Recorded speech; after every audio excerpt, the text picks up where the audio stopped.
Essa questão do Cesbron-Hill também é uma questão de geometria espacial e ela vem nos ensinar uma coisa muito interessante. Ela parece ser uma questão cabulosa. Primeiro, pelo tamanho do texto, pela imagem, então talvez dê aquele medo à primeira vista. Mas ela faz a gente perceber uma coisa, que muitas vezes as coisas muito complicadas, quando a gente tem as ferramentas corretas, a gente consegue sim resolver. Então vamos lá.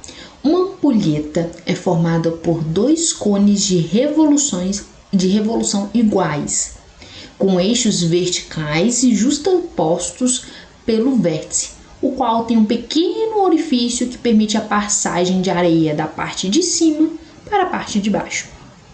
Ao ser colocado para marcar um intervalo de tempo, toda a areia está na parte de cima e 35 minutos após, a altura da areia na parte de baixo reduziu-se pela metade, como mostra a figura. Supondo que a cada minuto a quantidade de areia que passa do cone de cima para baixo é constante. Essa informação é muito importante, tá? Significa que com uma regra de 3, qualquer tipo de relação proporcional, a gente consegue resolver bem esse problema, tá? Então, essa parte, essa descrição, quando ele dá essa informação, pra gente já é um alívio. Porque, teoricamente, na realidade, essa vazão, que basicamente é isso, né? A passagem massa de areia por tempo, é uma vazão mássica de areia, ela, teoricamente, na realidade, não é igual. Mas ele tá falando que a gente pode considerar dessa forma. Então, aqui a gente não precisa de nenhuma matemática surreal para resolver esse problema. Eu vou deixar até marcado pra gente lembrar que, sim, tá tudo ok e a gente não precisa surtar com essa questão. É constante. Em quanto tempo mais toda a areia terá passado pela parte de baixo? Não é coisa que a gente pensa, poxa, aqui foi a altura H, para essa altura H, metade da altura foi 35 minutos. Então a outra metade vai ser próximo de 30. Será que vai ser? Olha o tamanho desse volume que foi para baixo. Olha o tamanhinho desse volume que falta aí. Então, não vai ser próximo a 30, 35. Tanto que se aqui tivesse a opção na letra E em vez de 30, 35, te garanto que muita gente ia marcar. Que falar, metade foi 35, a outra metade vai ser 35. Só que não. A gente tem que entender que mesmo que a altura seja similar, nós estamos falando de um cone. Então, nesse caso aqui, o volume que passou é bem diferente do volume que ficou. É assim, bem nítido. A gente não pode considerar apenas a altura quando a gente fala de cone.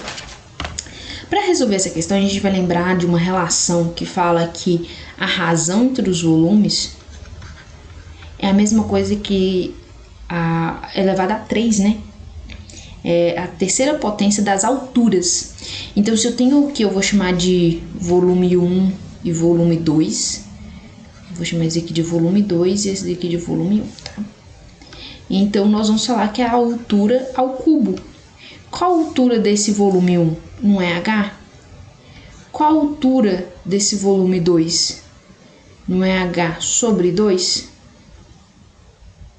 Certo? Então, razão entre os volumes, se o volume reduziu para a metade, a altura vai reduzir naquela proporção só que é elevado ao cubo.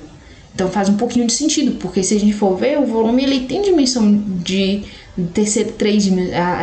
a terceira dimensão, né? Então essa terceira dimensão faz sentido a gente levar isso ao cubo. Se aqui a gente estivesse falando de área, tá? Só uma informação importante, é que a gente não levaria ao cubo, seria ao quadrado. Então aqui o volume V1, nós levamos a altura V1 que está relacionada ao cubo, e essa altura, outra altura aqui, ó, do V2, nós vamos elevar ao cubo também, ao cubo. A diferença é que ela é a metade. Olha que bacana. Se a gente for perceber aqui, essas alturas aqui tem a mesma letra, vai dar para cortar, isso é algo bem bacana, muito legal.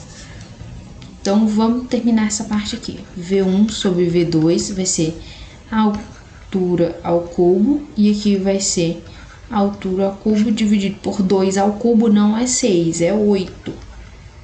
Então, aqui vai ser V1 sobre V2 é igual a 8H3 sobre H na terceira. Aqui a gente consegue cortar os H's. Então, a gente percebe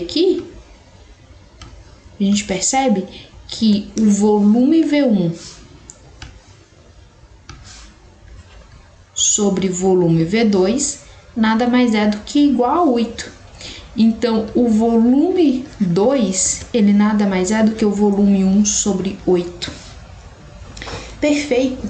Se o volume, eu tinha um volume inicial que era V1 e o volume final que é V2, e esse V2 é V1 sobre 8.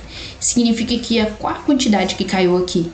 Você concorda que o volume, na verdade, o volume que caiu aqui nada mais é do que o volume final, o inicial, menos o volume final, que vai dar 7/8. Faz a continha aí corretamente, com calma. Então, 7/8 desse volume 1 caiu em quantos minutos? 35 minutos. Ele foi escoado em 35 minutos. E 1/8, que é o tanque de sol que falta, vai escoar em quanto tempo? X. Então aqui nós podemos usar a regra de 3. Ah, mas é um problema de escoamento, nós não podemos usar a regra de 3 para resolver esse problema. A velocidade é diferente. Lembra que eu falei lá que ia colocar esse tópico bem frisado, dando bastante atenção nele? Porque a própria questão falou, a velocidade é constante. Então a velocidade de escoamento não está mudando, ele não está tendo uma taxa, não está tendo uma variação. Então aqui não tem nenhum tipo de empecilho que a gente teria na vida real. Se a questão falou que ele é constante, que tá tudo tranquilo, então aqui já é uma deixa pra gente usar a regra de 3. Quando a gente faz a regra de 3, a gente vê o seguinte, que vai ser 1/8 vezes 35 é igual a 7 sobre 8 vezes x. Aqui eu usei o V1 como se fosse uma unidade, tá? Uma forma, porque os dois estão na mesma letra, não tem problema. Eu posso cortar o 8 com 8, então x é igual a 35 sobre 7. Então x é igual a 5 minutos. Olha que surpreendente. Para cair 7/8 daquele volume, demorou 35 minutos. Mas para cair o restante, demorou 5 minutos. Então, tomar muito cuidado com esses vieses que a gente tem. Ah, já foi metade da altura, a outra metade vai ser mais 35, cerca de 30, 35. Não exatamente, ele pode estar metade da altura, mas aqui o volume que nós estamos falando nesse caso é um volume bem menor. Então realmente isso teve bastante interferência. Achei muito interessante essa questão e ela vem ensinar pra gente muita coisa, principalmente a importância de dominar bem, não só as fórmulas primitivas de volume, da parte de geometria espacial, mas também essa parte de relação, porque quando a gente está falando de dois volumes distintos e queremos correlacionar eles. E nesse caso a gente não podia mexer com nada de raio, não precisávamos mexer com muita coisa, principalmente porque ele não nos deu informação de raio. Então aí já foi uma dica do tipo, nós só podemos comparar volume e altura. Fechou, excelente. A fórmula que a gente tem que comparar volume e altura é essa. Então eu fico por aqui e nós encerramos com essa questão de geometria espacial.